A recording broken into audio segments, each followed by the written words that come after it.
cela c'est une de nos tourneurs qui est en formation ici depuis juillet. C'est depuis juillet qu'elle est ici, qu'elle a fait les 2 mois de tronc commun et qu'elle a continué et qu'elle nous sort. Oui, elle a participé à ces réalisations. Elle a réalisé la plupart des objets. Est-ce qu'elle peut nous expliquer? Oui, elles sont 2 en tournage. Est-ce qu'elle peut nous expliquer un peu comment est-ce qu'elle a fait pour arriver à... Je ne sais pas. Oui.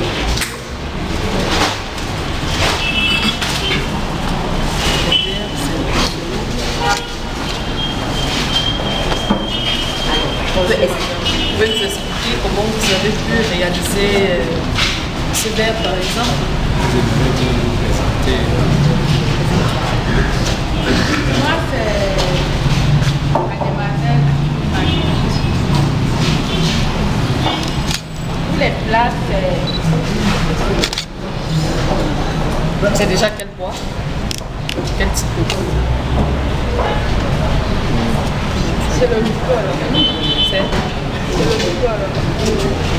Oui, comment Et comment vous êtes parvenu à avoir un plat comme ça à partir du bois? C'est ce que... Donc la planche est à rond, le menuisier a travaillé, donc je fais seulement le montage à la machine. Donc je fixe le bois sur la machine. Je ne sais pas comment il est. Oui. C'est pas comprendre. Donc il faut seulement voir la pratique, je ne sais pas comment il est. D'accord. Oui, donc vous voulez donner la forme. Il me donne la forme. Je donne la forme sur la De machine. manière à ce que ici soit creux, ici elle peut remonter. D'accord. Merci. Merci madame. Non, vous n'avez pas à avoir peur. Vous êtes appelé à vendre vos produits, à les présenter au public, pouvoir les vendre. Vous n'avez pas à avoir peur. C'est parmi nos tournées seulement la plus consensuelle, qui est en très peu de temps.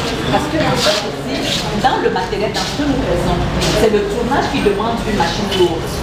La sculpture, c'est les outils, c'est les gauches. Alors que le tournage, c'est une machine lourde. Bon, il y a une petite frayeur quand même. Quand je vois ces filles manipuler cela, moi je suis très étonnée. Alors ici, nous sommes à la sculpture. Nous voyons déjà, nous avons eu tendance à aller vers la sculpture de l'ébénisterie parce que c'est des assistants. C'est pour cela qu'on voit, par exemple, pour les chaises de style, les salons du 14 et autres. Elles ne font rien, elles ne font pas l'usinage. On leur apporte, voilà, nous voyons ici, une pièce détachée comme ceci. Voilà. Et c'est la fille qui, parce qu'elle sait qu'elle doit arriver ici, c'est elle qui dessine, elle trace et elle fait cette sculpture comme vous voyez faire là. Et elle l'envoie au menuisier qui va serrer et monter sa chaise ou son salon. Donc son travail c'est la sculpture. Alors nous voyons ici sur la sculpture de l'ébénisterie. Là c'est des couvre-joints. Alors la dame, nous faisons beaucoup de dessins aussi, parce qu'avec ça, la sculpture, il faut nous. Alors, elle doit dessiner la fleur qui doit y aller. Là, c'est une machine portative qui creuse, parce qu'à la main, ça prend beaucoup de temps. Avec la machine, on creuse. Et maintenant, après avoir dessiné, elle doit sculpter. Voilà la sculpture. Donc, ce produit fini, le voici. Alors, on part du dessin, de la défonceuse qui va creuser, de la sculpture qui est faite, et maintenant de ce produit fini qui ira donc chez le finisseur, parce que nous formons les finisseurs qui récupèrent et font un travail de finition pointue. Donc là, c'est déjà la finition de l'ébénisterie. Mais nous faisons aussi dans la calligraphie de la sculpture. Vous avez vu notre plaque, donc c'est de l'art. Donc c'est la calligraphie, on va voir ce sont leurs essais de calligraphie de la sculpture. Nous faisons dans les frises. Les frises, elles apprennent à faire des frises qui peuvent être aussi des montants, des couvre-jeux de portes, des cadres de photos, ainsi de suite, quoi, les objets de décoration. Donc, sans oublier l'objet d'art en bois, mais nous ne mettons pas trop l'accent dans l'objet d'art en bois parce que nous avons tendance à vouloir les envoyer comme assistants du menuisier et nous passons qu'il y a beaucoup de travail. L'emploi, il y a beaucoup à faire. C'est pour cela qu'on insiste sur ce secteur. De l'autre côté, vous voyez la vannerie. C'est les 3 secteurs que nous avons travaillé cette année. Dans la vannerie, il y a l'objet d'art en vannerie. Malheureusement, ici, ce que vous ne verrez pas, parce qu'il y a aussi, là-dedans, il y a la menuiserie, parce que nous avions les chaises. En dehors de fabriquer la chaise en rotin, non. Je dis les chaises qui ont des assises tissées. Nos parents en avaient beaucoup à l'époque.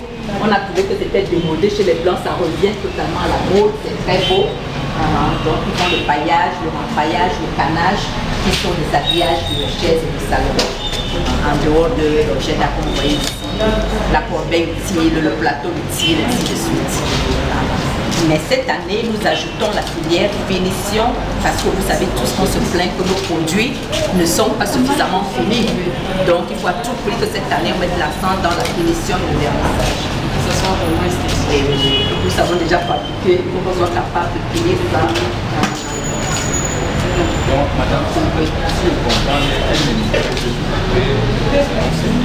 des objets Oui. Le menuisier. Oui. Quand on a une chaise un salon de Louis XIV par exemple, alors c'est le menuisier qui usine, qui fait la forme, qui nous envoie la pièce déjà usinée. Mais c'est le sculpteur qui fait le dessin, qui fait ainsi de suite, qui trace le dessin, qui fait tous les dessins qu'il y a à faire dessus et fait la sculpture. Maintenant, on pourrait lui demander de faire aussi la finition, mais en réalité, il y a un finisseur qui va faire maintenant la finition. Il peut renvoyer ce produit à cet état au menuisier pour que le menuisier fasse le serrage ainsi maintenant du produit. Et ça permet au menuisier d'avancer dans son travail plus vite. Il conçoit, il usine, il envoie chez les autres et il fait seulement un dernier travail de montage et de partition. Pendant ce temps, il fait d'autres choses au lieu de tout faire lui. Et là, ça manque de perfection. les objets finis. Bon, on a quelques objets finis de l'autre côté.